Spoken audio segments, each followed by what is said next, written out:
Anemia in pregnancy.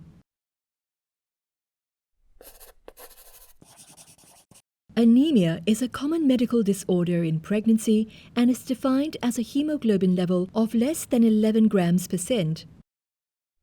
In Singapore, the incidence of anemia in pregnancy is approximately 3 to 10%. In this video, we will be discussing the classifications, causes, effects, clinical presentation, investigations, and management of anemia in pregnancy. During pregnancy, blood volume, cardiac output, plasma volume, and red cell mass increase. As there is a greater increase in blood volume than red cell mass, hemodilution occurs. Hemodilution happens almost entirely in the first and second trimester of the pregnancy, although anemia becomes more significant the third trimester. There is a net increase in requirement of iron as daily absorption of iron from gut increases from 10% to 20% because of increased beta-globulin in pregnancy. Classification of anemia in pregnancy. There are 4 types of anemia in pregnancy. Iron deficiency. 85 to 90% of anemia cases in pregnancy are due to iron deficiency. Megaloblastic anemia, either due to a deficiency in folic acid or vitamin B12. Congenital hemolytic anemia, of which thalassemia the most common variant in the Singaporean population. Acquired hemolytic anemia through infections, drugs, or autoimmune diseases. Causes of anemia in pregnancy. Anemia can be caused by a number of factors which include decreased intake or absorption, poor diet, nausea and vomiting in pregnancy, gut disease or drugs that reduce iron absorption can result in decreased intake of iron in the pregnant woman. Decreased production of red blood cells as a result of bone marrow suppression linked to drugs, chemicals, irradiation or malignancy can also cause anemia. Certain genetic disease like hemoglobinopathies and chronic illnesses may also cause decreased production. Increased destruction or loss of red blood cells from heavy menstruation, analgesics, gastritis or gastric ulcers, piles, antepartum or postpartum hemorrhage, or hemolytic diseases including rhesus incompatibility. Finally, increased demand from repeated and closely spaced pregnancies or multiple pregnancies can also contribute to anemia. Many of these causes are uncommon or rare in pregnancy, and iron deficiency anemia remains the most common cause of anemia in pregnancy. Effect of anemia on mother and fetus. Anemia in pregnancy may cause the following effects on mother and fetus. For the mother, circulatory changes can lead to high-output congestive cardiac failure and make her more prone to infections and puerperal sepsis.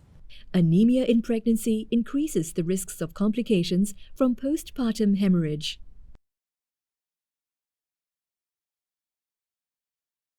For the fetus, there is an increased risk of fetal hypoxia from reduced oxygen carrying capacity in the blood. This may then predispose to intrauterine growth restriction. There is also increased incidence of preterm labor and low birth weight infants, and increased risk of fetal distress in labor. Clinical presentation. Anemia during pregnancy may be either asymptomatic or symptomatic. It is therefore very important to elicit a comprehensive history which includes the following: menstrual history, past and present obstetric history, past medical or surgical history, family history of blood-related disorders, dietary history, drug and toxin exposures. During the physical examination, assess for the patient's general well-being, propped up, stature, nutritional status, pallor, stigmata of nutritional deficiency, example, glossitis, angular stomatitis, koilonychias, Vital signs such as heart rate, blood pressure, and in particular arresting tachycardia. Cardiovascular system such as auscultation of a systolic or flow murmur. Respiratory system such as tachypnea, low transcutaneous oxygen saturation, and in severe cases, lung crepitations from high output cardiac failure. Splenomegaly during early pregnancy.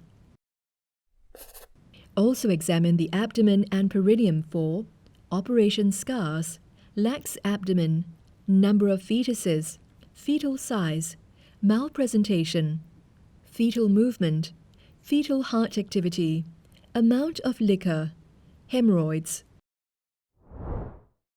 The investigations should include the following: full blood count, peripheral blood film, red blood cell indices, iron indices.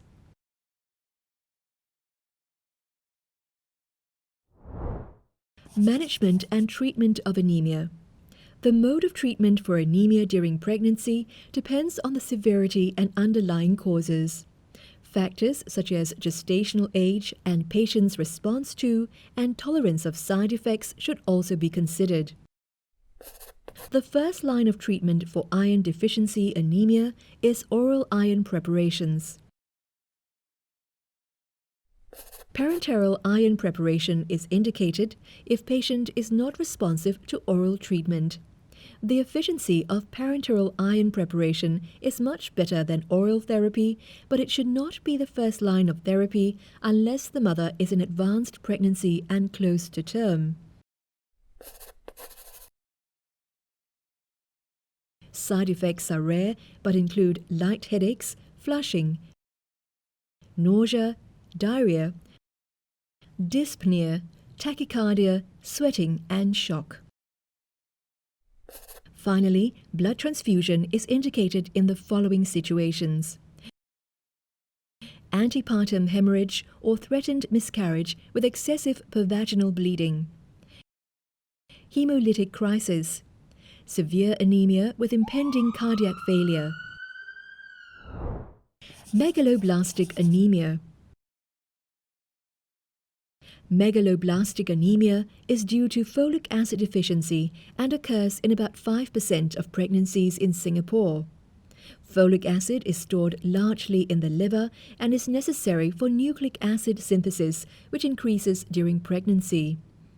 The daily requirement of folate for pregnant women is 3 to 6 times higher at 150 to 300 micrograms because of decreased folate absorption in gastrointestinal tract during pregnancy, increased maternal requirements, and fetal requirements. Spontaneous miscarriage, fetal malformations, premature delivery, and placental abruption are some of the suggested effects of megaloblastic anemia. The following tests may be conducted to investigate the presence of megaloblastic anemia. Proper diet and small amounts of supplemental folic acid with iron given routinely is necessary for prevention. Thalassemia in pregnancy. Normal hemoglobin is made up of 2 alpha and 2 beta globins. Thalassemia is a genetic defect in which there is a partial or complete suppression of either the alpha or beta globulin chain, which results in reduced hemoglobin context in the red blood cells.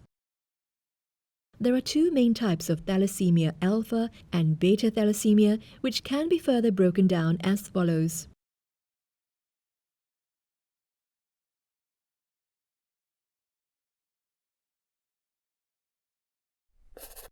The figure here shows how alpha thalassemia may be passed down to the children.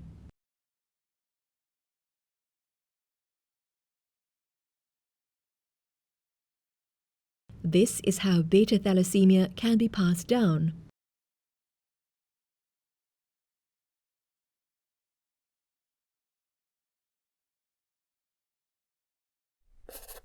Different forms of thalassemia can be diagnosed with HB electrophoresis at pH 8.6. To confirm the exact inheritance of certain thalassemia conditions, such as alpha thalassemia, genotyping studies of the pregnant woman and her partner may be required. Treatment for thalassemia includes folic acid, vitamin C supplements, and blood transfusion if severe. The partner should be screened to determine if he is a carrier, and if so, the couple should be counseled for prenatal screening and diagnosis.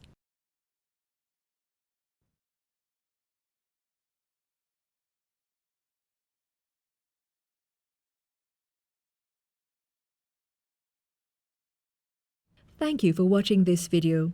This video is presented by Yong Lu Lin School of Medicine's Department of Obstetrics and Gynaecology. For more videos like this, head on to the National University of Singapore's website.